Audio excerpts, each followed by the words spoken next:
Boa noite. Só para mim poder me posicionar, pessoal, pode responder pelo microfone ou no chat, eu vou acompanhar o chat. Quem de vocês tem noção do que é HTML, é da área de informática, e quem nunca ouviu falar de HTML e HTML5?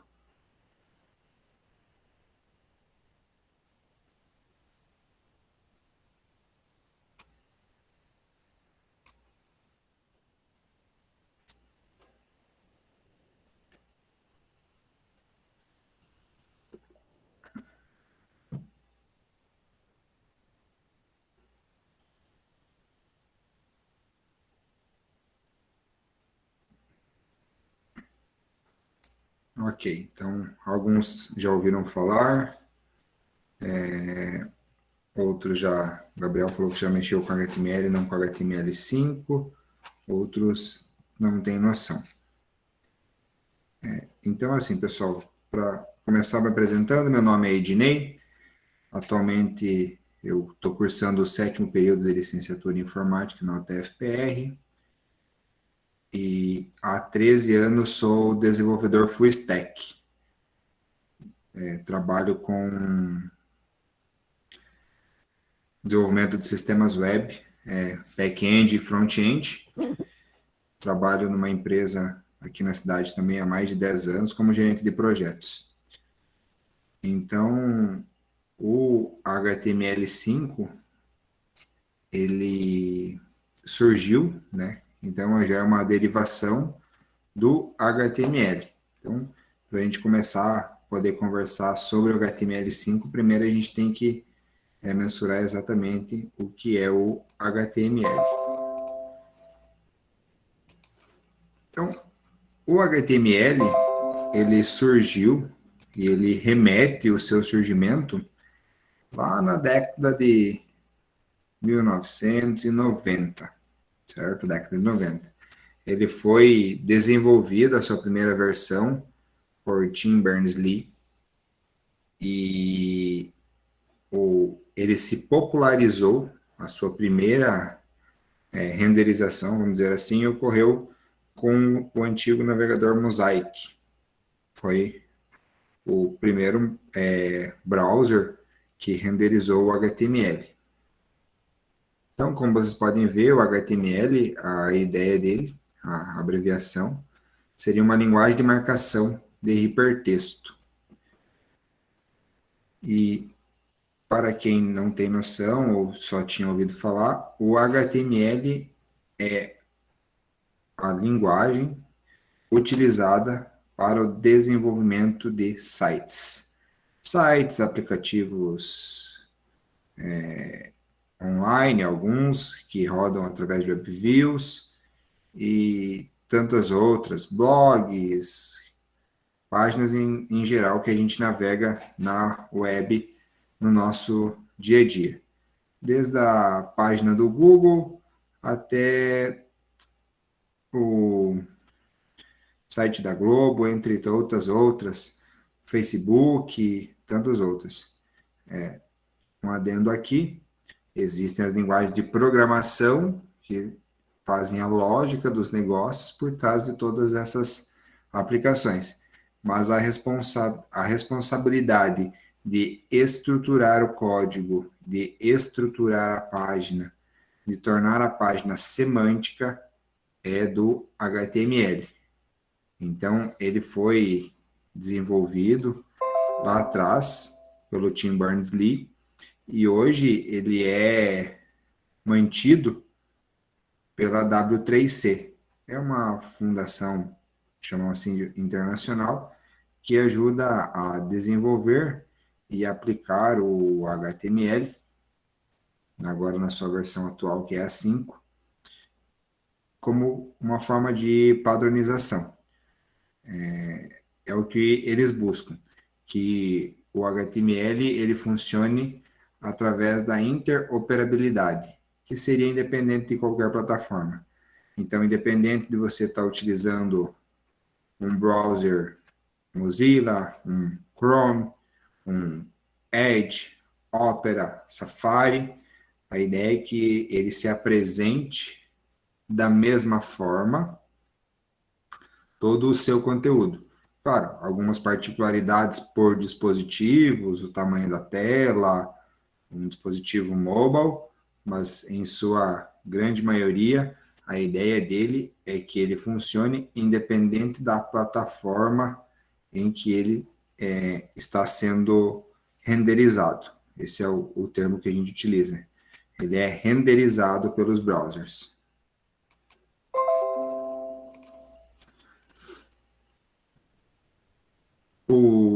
Aqui a gente tem um pequeno histórico, então, do surgimento.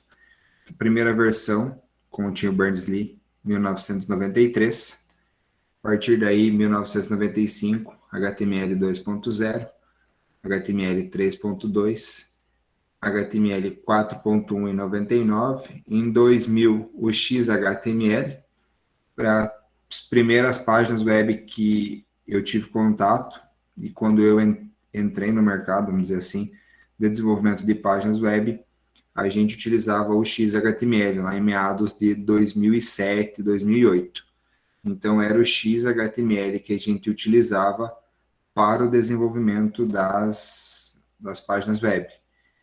Era muito complicado, era muito difícil, era um trabalho atenuante e um retrabalho muito grande.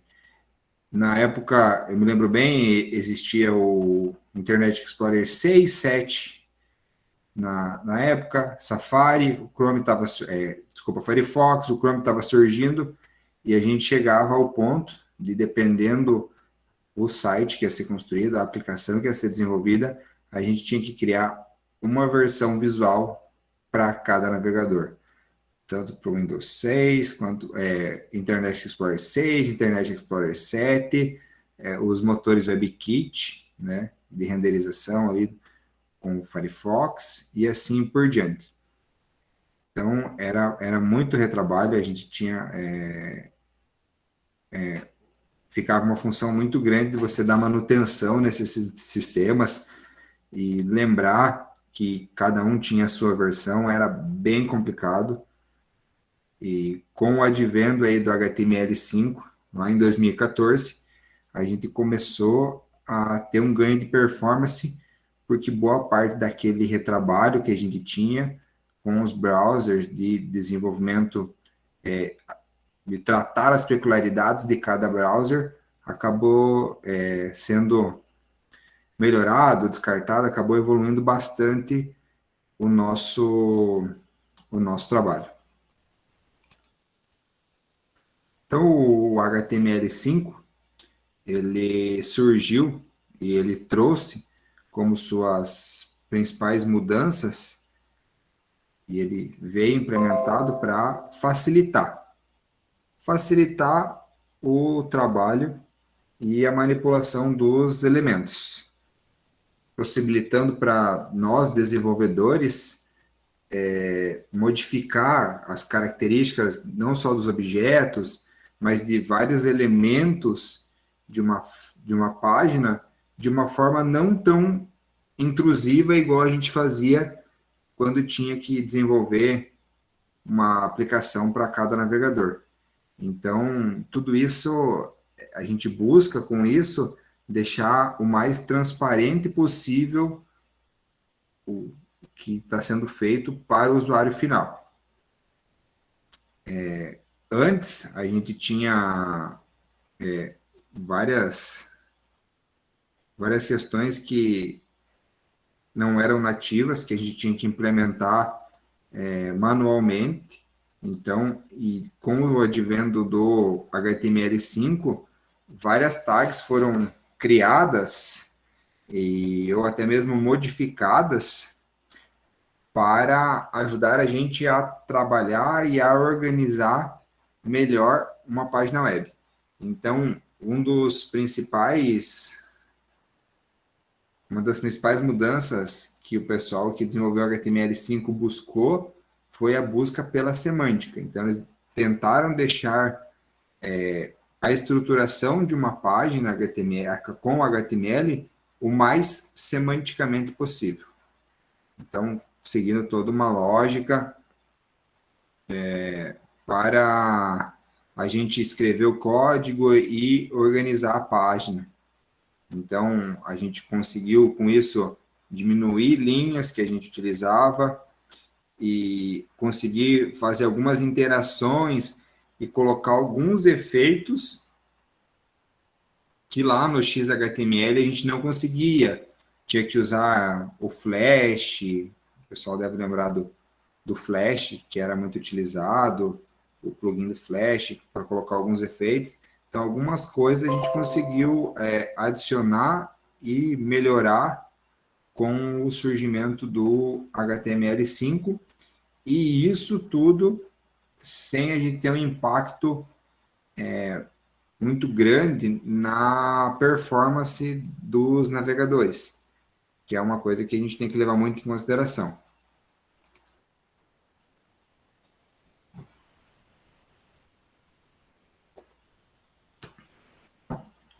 Então, algumas mudanças que a gente teve no HTML5, que vieram depois trazidas em cima do HTML, do XHTML, lá HTML4, foi a padronização, a busca pela semântica, para a gente criar seções que são comuns a todos os websites, todas as aplicações. Então, toda página web, toda aplicação, ela vai ter um cabeçalho, ela vai ter um menu de navegação, ela vai ter um rodapé. Então, tudo isso foram elaboradas e implementadas tags que deixassem a criação dessas seções dentro de um código, dentro de uma aplicação mais semântico e mais padronizado, buscando, claro, a melhora na experiência do usuário final, que é quem está lá e o real interessado no conteúdo que vai ser apresentado, e a compatibilidade, novamente, para a gente evitar de ter o retrabalho de criação de um site para um Chrome, um site para o Firefox, um site para o Safari, um site para o Mozilla, então tudo isso. O HTML5 também trouxe para a gente algumas funções nativas que antes, que a gente, através do JavaScript, aliás, que antes a gente sofria um pouco mais para utilizar. Então, a gravação dos cookies, por exemplo, para ter noção se a pessoa já visitou o seu site ou não, gravar algumas informações sobre a utilização da página. Então, isso antes era um pouco complicado de ser feito. Com o HTML5 passou a ser algo um pouco mais fácil, vamos dizer assim, de ser implementado.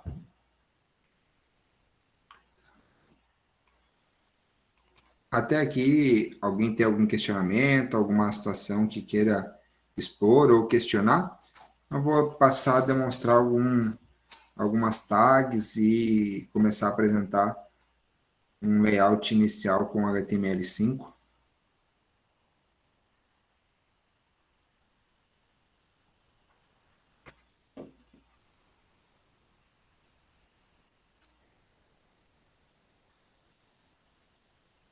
Okay.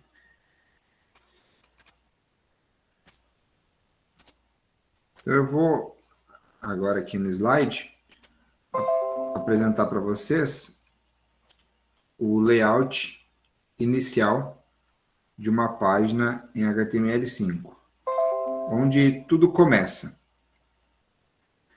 Tudo começa dessa forma. Então, essa é a base, digamos assim, é o primeiro contato que a gente tem com uma página HTML5. Só para vocês terem uma ideia, como começava até 2014 a navegação de uma página web, eu estou colando o mesmo doctype, que é aquele código da primeira linha, aqui no chat. Então, assim, a primeira linha onde a gente vê o doctype, ele serve para a gente especificar para o navegador qual é o HTML ou a versão do HTML que está sendo utilizada para renderizar a página, para estruturar a página. Então, baseada nisso, a partir da segunda linha, o navegador ele vai saber de que forma ele vai renderizar a página. Então, até 2014, antes da implementação do HTML5, a gente especificava qual era. Nesse caso, é uma implementação que eu postei no chat, uma implementação do HTML 4.0. Mas tinha XHTML, entre outros versões. Com o HTML5, passou-se a utilizar, a padronizar somente doctype HTML. Então, a partir dali, então, o navegador chega na primeira linha, encontra esse doctype, a partir dali ele sabe que é um HTML5 e ele vai renderizar a página utilizando as especificações do HTML5. Então, como eu falei, a busca pela semântica, praticamente todas as tags estruturais, não, as estruturais todas, algumas só que não, elas trabalham baseadas em abertura e fechamento. Então, você pode ver na linha 2 o HTML abre, fechamento na linha 9, mesma coisa ocorre com o read, na linha 3 e 6, body, na linha 7 e 8. Então, as tags, elas abrem e fecham. E tudo que você precisa inserir, você vai inserindo dentro delas. Existem algumas tags, como tag de imagem, comandos para pular linha, que eles são auto-fechados. Alguns utilizam esse termo, né? Eles são auto-fechados, outros utilizam que eles são resumidos. Então, que ao final da sua implementação, eles mesmos têm o trabalho de se fechar. Como eu coloquei no chat, então, pode perceber que ao final da designação do código, da tag, ele mesmo tem a barra e o fechamento da tag, diferente de tags como o HTML e outras que eu vou mostrar para vocês no decorrer. Então, seguindo. Na segunda linha, então, a gente tem a abertura do HTML em si, e no caso do HTML5, por padrão, a gente define qual que é a linguagem que vai ser utilizada para a renderização da página. Então, quando a gente entra lá num site e que de largada lá com o Google Chrome ele já pede para traduzir, provavelmente a primeira tag HTML, né, a abertura do HTML lá na linha 2 do código vai estar com uma linguagem que não é a definida como padrão do seu navegador. Então, vai estar como inglês, vai estar como espanhol ou algo nesse sentido. Então, o próprio navegador identifica que a linguagem está diferente e vai acusar, pedir para se você vai querer traduzir a página. Não necessariamente a página vai estar no idioma que foi mostrado, mas é geralmente isso que ocorre. Então, como vocês podem perceber, a gente utiliza-se do idioma português, então o PT, como nós estamos no Brasil, é o BR. Nosso português tem algumas especificidades diferentes do português de Portugal. Então, se a gente fosse desenvolver lá para os portugueses, seria PT, tracinho PT, para levar em consideração as especificidades da linguagem, do português. Então, abrindo a tecla read, a gente vai definir nesse escopo, dentro dessa tag, diversas informações que vão mostrar e configurar o nosso website. Então, começando com o charset. Como vocês devem imaginar, a gente aqui no Brasil, nada impede da gente assinar um site americano, um site alemão, um site árabe ou um site japonês. Vice-versa, ocorre para quem mora nesses países também acessarem um site brasileiro. Como que ocorre isso? como que os navegadores se entendem nessa forma. Então, quando um arquivo HTML ele é salvo num padrão Unicode, que é um padrão universal de codificação de caracteres. Ele foi desenvolvido justamente para facilitar essa situação, facilitar essa troca de informações de caracteres de diferentes linguagens. Estima-se que hoje já tem em torno de 4 milhões e meio de caracteres mapeados na tabela Unicode no mundo. Então, ela é única no mundo todo e estima-se que já esteja nessa casa de valores de caracteres mapeados dentro da tabela. Então, no caso aqui, a gente utiliza o padrão UTF-8 de codificação para os Unicodes da página e o coisa. A tag Turtle, ela é utilizada para definir o título da página. Então, quando a gente está ali com a nossa aba do navegador aberto e temos lá em cima o nome do site, facebook.com, WhatsApp, web. Então, o nome que aparece naquela aba é exatamente o que está definido nessa tag dentro do read. Fora isso, existem inúmeras outras tags que vão dentro do read, que definem descrição do site, nome, pessoa que desenvolveu, contato do desenvolvedor, informações que são utilizadas pelos motores de busca como tags para busca, informações que vão ser utilizadas quando a gente copia o link e cola lá no Facebook para compartilhamento, para ele saber o que ele utilizar lá para montar a legendinha da foto, qual foto ele pode utilizar em específico para mostrar lá no compartilhamento, senão ele vai fazer uma varredura e pegar a primeira imagem que ele encontrar dentro da página, o Facebook, é um exemplo.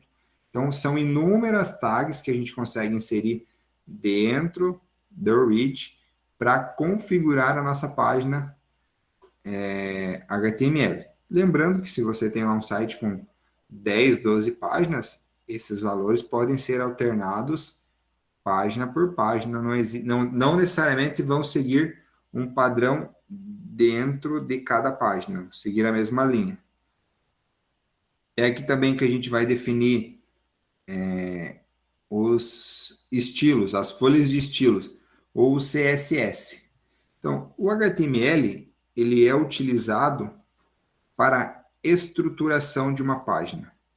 Então, a gente utiliza ele para estruturar uma página.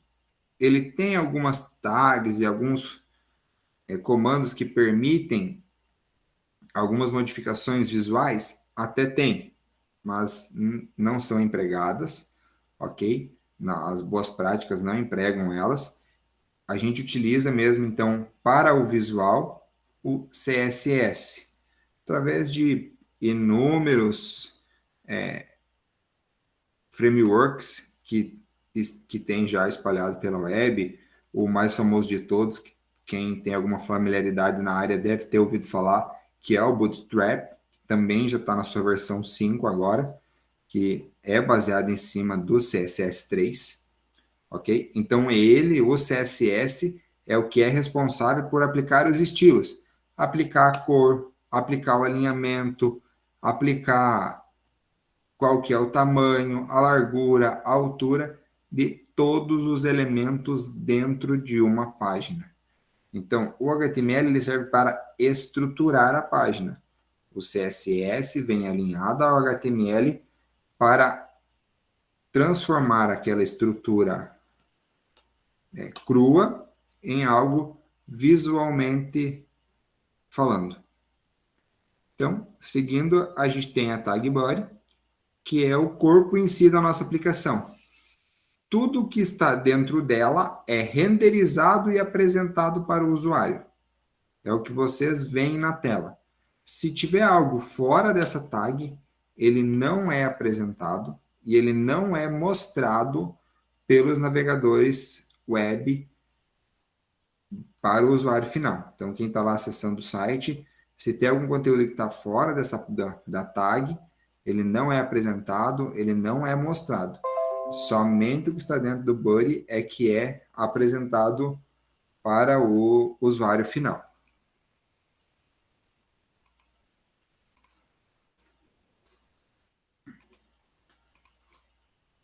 Algum questionamento, pessoal? Alguma dúvida em relação ao que eu estou comentando com vocês?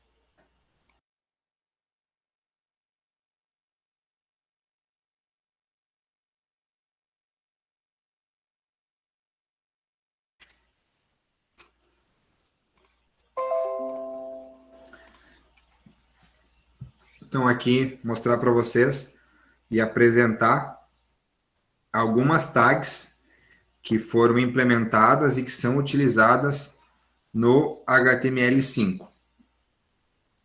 Então, como vocês podem ver, a gente tem lá em cima a tag Reader. Ela é utilizada para definir o cabeçalho. O cabeçalho da página, não só da página, o cabeçalho do elemento ao qual ela está inserido. Então, se ela está dentro do body, significa que ela é o aquele reader é o cabeçalho do body. No caso aqui do section, uma seção de conteúdo, tem um reader também, você pode ver ali no meio, nesse retângulo do meio também tem o reader, que é o cabeçalho do article. Então, naquele momento, ele está fazendo o papel de cabeçalho daquele bloco dentro da estrutura que está sendo apresentado. Então, não necessariamente ele vai ser só o cabeçalho da página. Ele é o cabeçalho da tag ou do elemento exatamente acima dele, ou no caso, o elemento pai.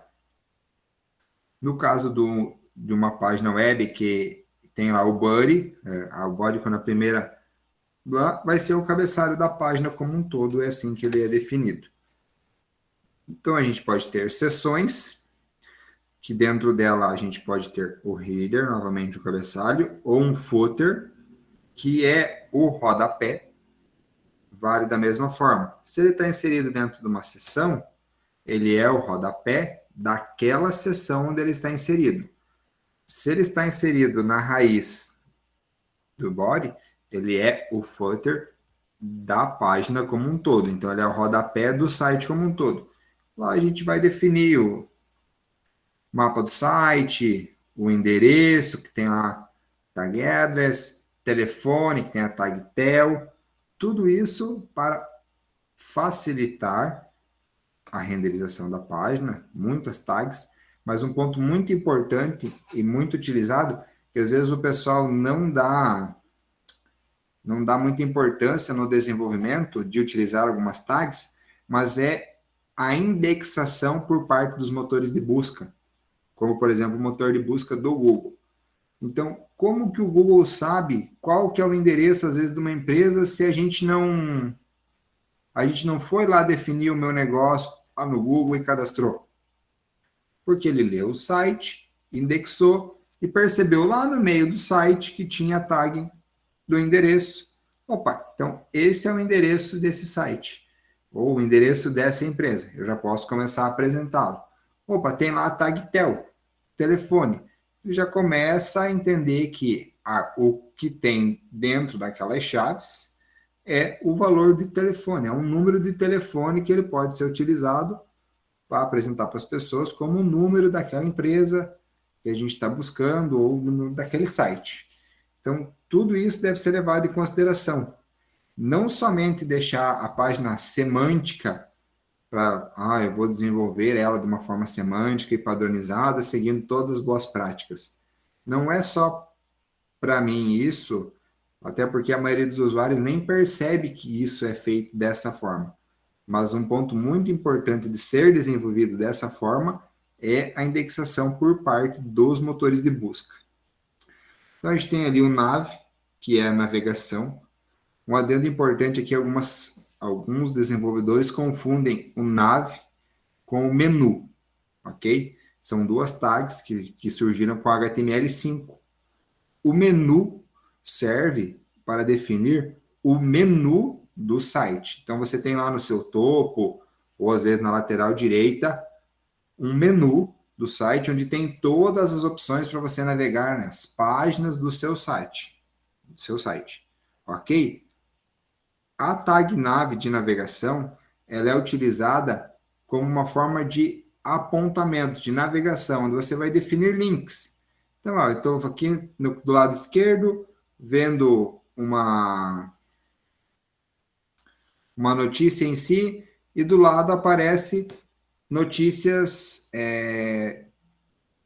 relacionadas, ou as últimas notícias, coisas nesse sentido, que vão te trazer uma nova navegação, então fazer trocar de tela caso você clique, mas elas estão, de certa forma, relacionadas.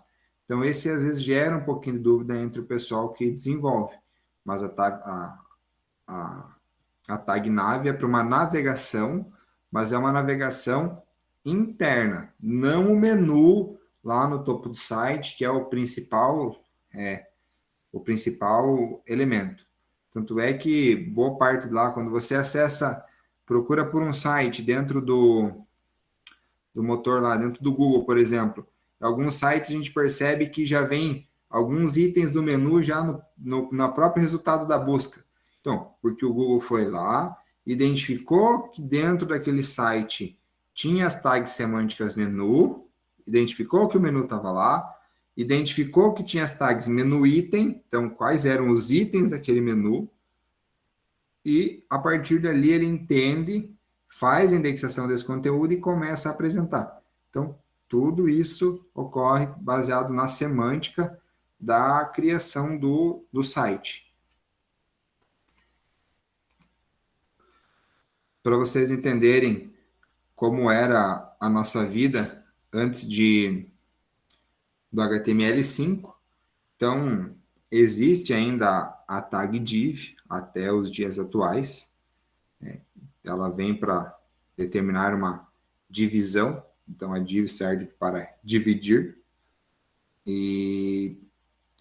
mas elas, com o advento do HTML5, elas foram, não digo não utilizadas, mas elas foram subutilizadas, porque vieram algumas tags que estão fazendo esse trabalho principal de estruturação semântica dentro de uma aplicação, dentro de um site ou dentro de um blog.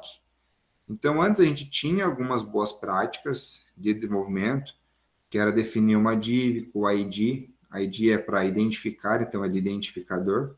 ID. Então, tinha uma div ID reader, tinha uma div com ID footer, que servia, era dessa forma que era feita a indexação nos primórdios. Agora não. Então, com o advento do HTML5, foi criado uma tag header, uma tag footer, para que se pudesse trabalhar, indexar os conteúdos e deixar tags um pouco mais, o site melhor organizado, mais organizado. Antes do HTML4, lá com o XHTML, ainda a gente utilizava muito tabelas. Então, os sites chegavam para a gente desenhados no Photoshop ou Fireworks, ele vinha visualmente pronto para a gente, e a gente tinha que pensar e dividir ele como se fosse uma tabela lá do Excel. Então, linhas e colunas. Então, a gente começava, desde o início, ia dividindo ele entre linhas e colunas, linhas e colunas, linhas e colunas, e adequando o conteúdo a cada linha e coluna, linha e coluna.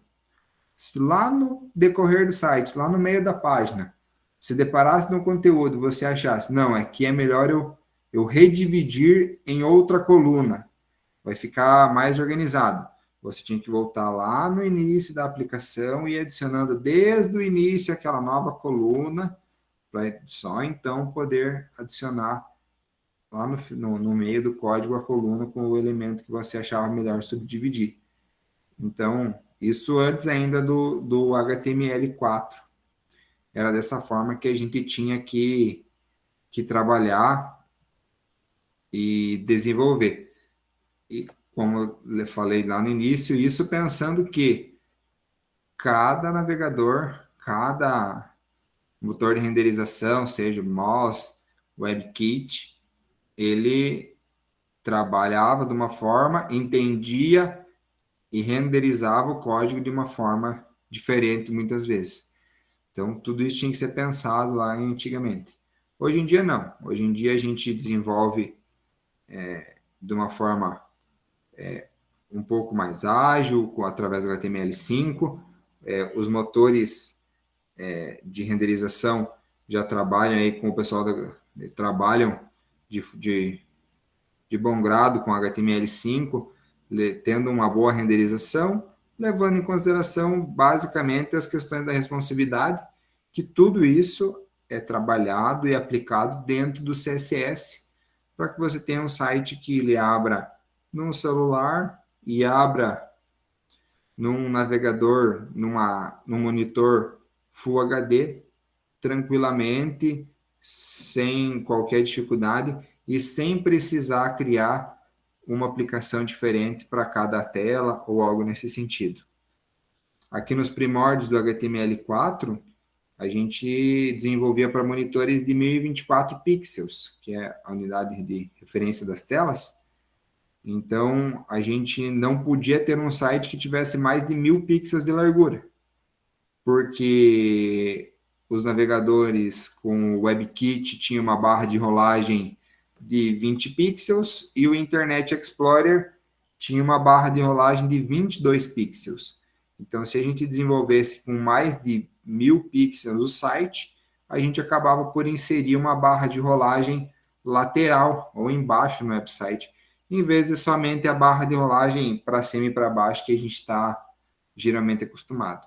Então, tudo isso a gente tinha que pensar lá atrás, na hora de desenvolver, e que hoje, com o HTML5 e o CSS trabalhando de forma responsiva, a gente não se preocupa mais.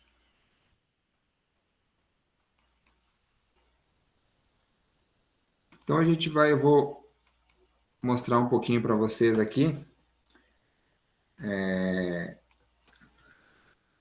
como que funciona o HTML. Vou copiar esse link no chat para vocês. Se vocês quiserem abrir, quem tem curiosidade, sempre tem o pessoal que gosta de mexer um pouquinho.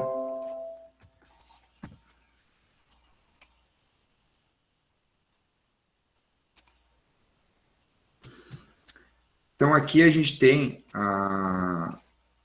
uma das páginas mantidas pela W3C, que é a mantenedora do HTML, que é a W3 School. Aqui a gente pode encontrar diversas e inúmeras tags do HTML, exemplos e tantos outros casos que são disponíveis. O mais interessante é que a gente consegue trabalhar aqui, ao verificar. Então, aqui tem o doctype HTML. Pode ver que o HTML aqui está sem a especificação da linguagem, sem a especificação do qual é o charset, porque ele está servindo para somente para ilustração. E aqui ele tem um renderizador que a gente pode testar em tempo real tudo que a gente está fazendo. Então, a gente atualiza algo aqui.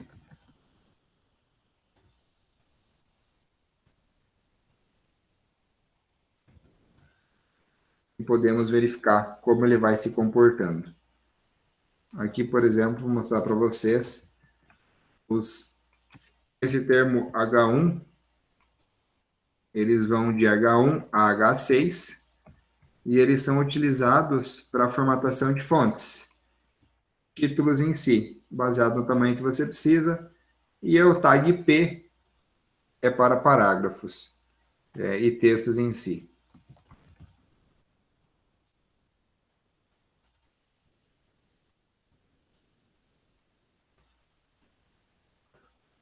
E em tempo real, a gente consegue mostrar aqui o que a gente está construindo e o que a gente está implementando.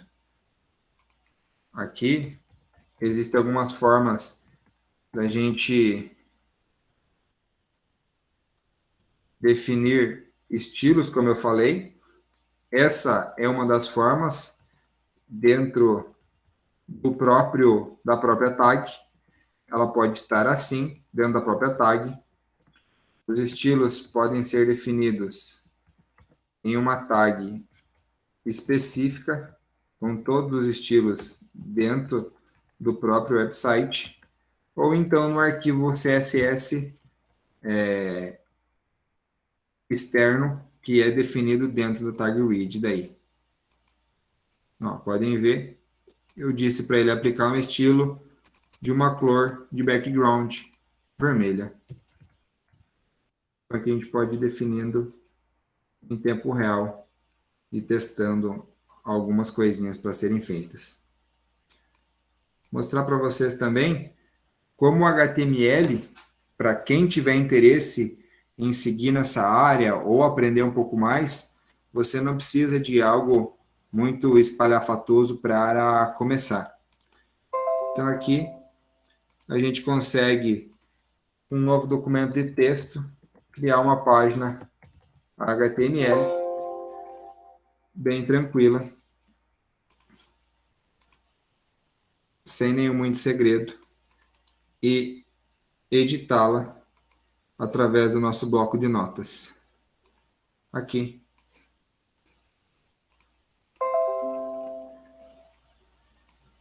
Vou copiar aquele texto, aquele bloco que eu mostrei para vocês.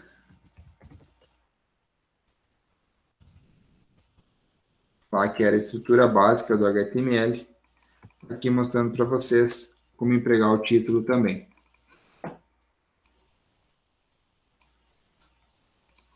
Então, olha só. Vou trazer o bloco de notas para frente. Então, tá aqui, ó. Eu defini como título do site o que está dentro da tag título. E ele já aparece lá em cima, bem tranquilamente. Então, a interoperabilidade que o HTML fornece para a gente e propicia para a gente traz todos esses benefícios. Vou copiar o códigozinho que a gente tinha aqui, ó, de H1 ao P. Vou colar lá também para a gente ter noção. Esse conteúdo todo dentro do body. Salvei aqui no nosso bloco de notas. Atualizei a página e ele já está aqui apresentado sem muita dificuldade, algo extremamente simples. Basta a gente ter o conhecimento e a gente já consegue sair desenvolvendo uma página em HTML5 e ter o pontapé inicial para se tornar um desenvolvedor full stack ou um desenvolvedor web.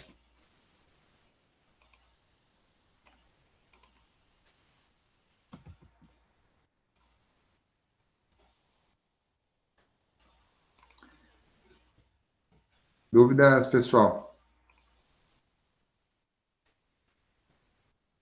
Era alguma dúvida, algum questionamento sobre o que eu vim falando com vocês?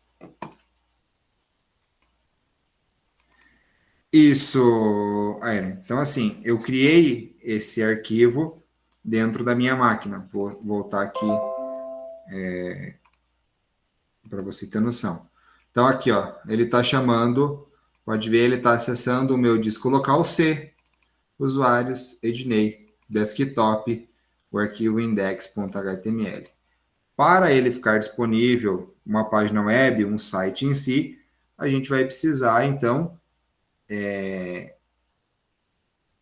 disponibilizar esses arquivos, os arquivos HTML, os arquivos PHP, os arquivos JSP, para quem programa Java para web, Java Web, programa .asp, a linguagem que seja. Então, vai precisar disponibilizar num servidor para o pessoal lá ter acesso a essa máquina. Os arquivos em HTML em si, eles são renderizados pelo navegador. Então, independente dele estar local na minha máquina, se for um HTML puro, sem linguagem de programação, se eles estiverem no desktop da minha máquina, eu criar mais um arquivo CSS aqui no desktop da minha máquina, ele vai ser renderizado pelo navegador e vai ser apresentado da forma como você vai construir. Claro, vai ficar limitado à sua máquina para estar acessando esse arquivo.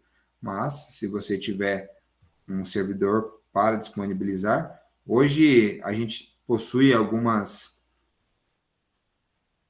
faculdades e algumas empresas que fornecem algumas hospedagens compartilhadas, que a gente chama, de graça, gratuitas, e também tem revendas compartilhadas de servidores que oferecem para você hospedar o seu site a um preço relativamente baixo e totalmente confiável para você hospedar os seus arquivos lá. Desenvolver, hospedou, está funcionando. É claro, desde que você tenha o seu domínio para registrar o seu site, para o pessoal ter acesso e você também ter acesso a ele lá numa hospedagem.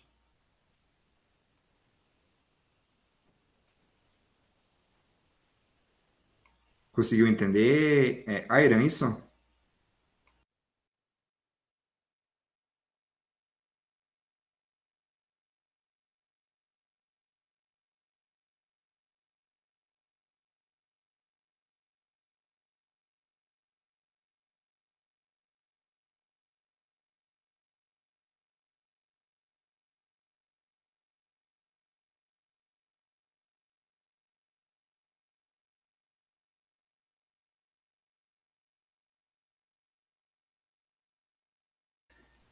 Pessoal, mais alguma dúvida, algo assim, pode perguntar. Para quem ficou com alguma dúvida, ficou com algum receio de perguntar, vergonha ou algo assim, ou quiser mandar pelo chat, eu vou ficar online mais algum tempinho aí para a gente conversando.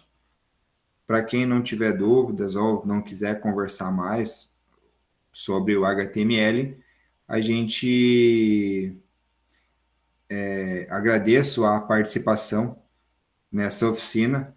Espero que possa ter contribuído com conhecimento para vocês entenderem o que é o HTML e como inicia-se a construção de um site através dele.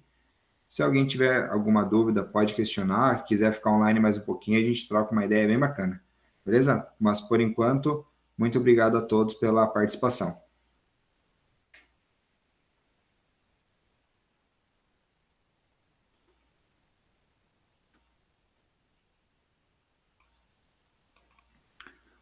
Não, Gabriel, eu não considero o Wix um inimigo do HTML, até porque a função do Wix, de certa forma, é gerar HTML. Ele é uma ferramenta, um sistema que, no final das contas, você, através de um arrasta e solta, consegue lá desenvolver a sua aplicação, o seu site, e no final das contas ele vai gerar um HTML para mostrar para o usuário final o seu conteúdo.